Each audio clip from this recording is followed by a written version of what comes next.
This is the Your Sports Resource Podcast, where each week you'll learn actionable strategies that you can implement so the operations of your club support your coaching staff and the direction of your organization.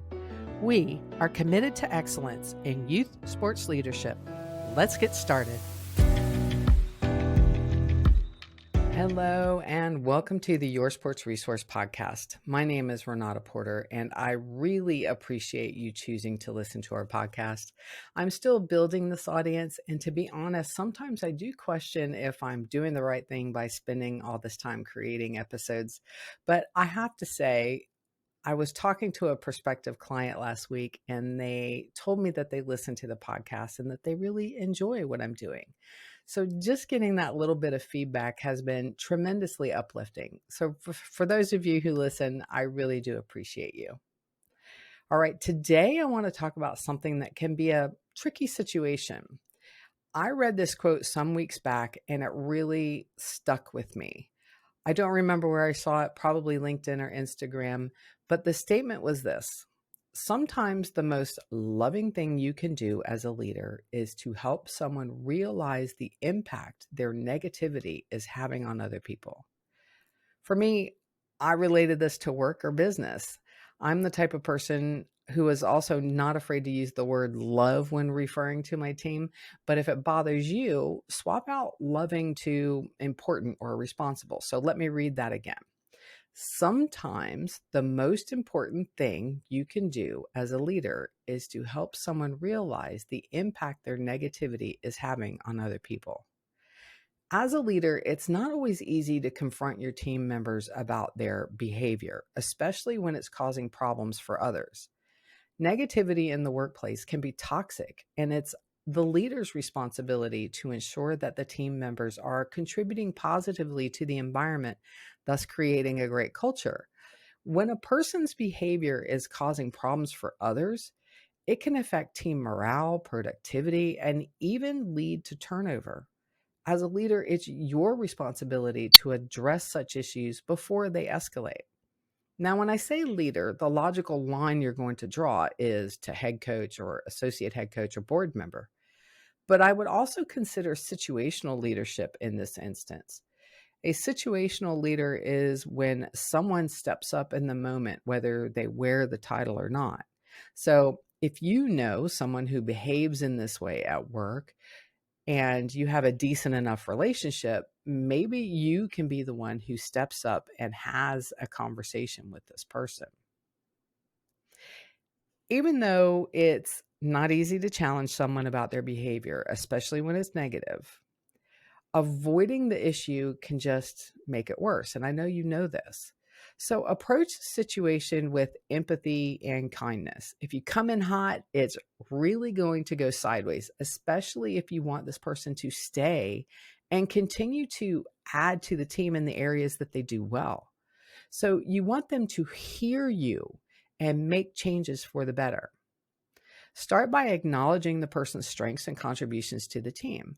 Then express your concern about their approach to how they make comments or speak to others and how it's having a negative impact. It's important to provide specific examples of how their behavior is affecting others. For example, you can mention how their negative comments during team meetings is demotivating to others, or how their constant complaints are affecting team morale.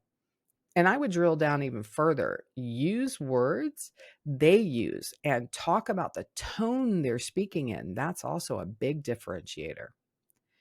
It is essential to be specific and to avoid generalizations. In these examples, the person might very well know what they're doing, or they may just feel like they're trying to provide feedback and their approach is lacking. So if it were me and I was preparing to have this conversation and I knew what examples I was going to use, I would also have some various ways to say the same thing that wasn't so demotivating to others. This way, you're showing them that there are better ways to say things so they can be heard, right? So instead of saying this, try saying this. Now, if this person is just a complainer, well, you have to be direct in telling them that their negativity affects engagement in the meetings or on the floor or wherever it happens.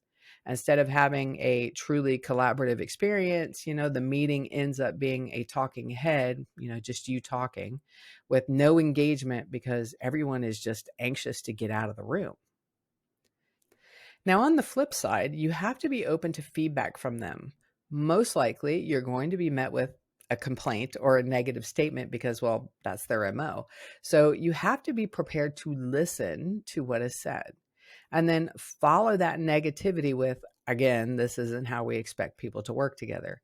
But let's just say, for argument's sake, that the person has a different perspective on the situation. If you don't listen to that perspective, well, then you aren't really helping the situation at all, are you? But if you do try to understand their point of view and they feel heard, and together you can work on a plan to address and shift that negative behavior co- collaboratively, well, then you've got that person on your side, and then the appreciation sets in. A big part of ensuring that your approach is successful is how you, as their boss, move forward. Are you going to give them time to course correct, or are you going to hold it against them? If you can set the tone for course correction, you will make pretty impressive strides, not only with this person, but with the team. And at the close of the discussion, reassure them that you have confidence that they can work through this and find better ways to voice their thoughts. Restating that you want them to contribute. However, it needs to be in a constructive way and a better tone.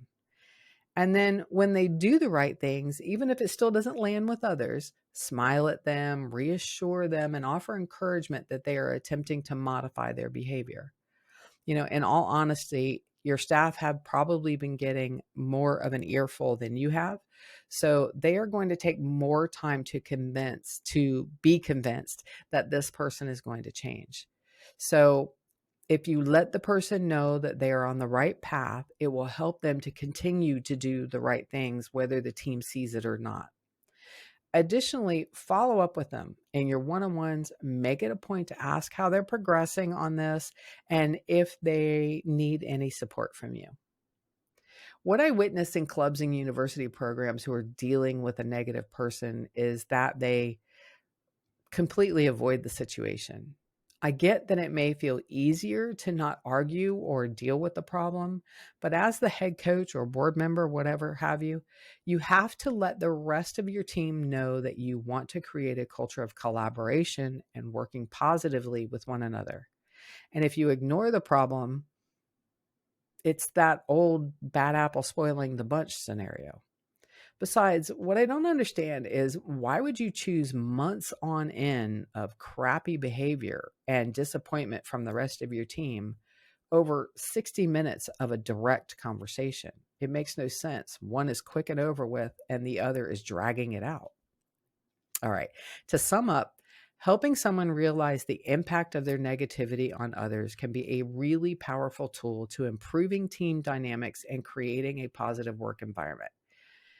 As a leader, you need to approach the situation with empathy, provide specific examples, focus on the impact, listen actively, collaborate on a solution, and follow up with support. By doing so, you can foster a culture of positivity and productivity, which benefits the entire team. Thank you for listening, and please subscribe, rate, and review this podcast so we can reach more great people such as yourself. You can also find more resources on yoursportsresource.com. Thanks for spending time with me.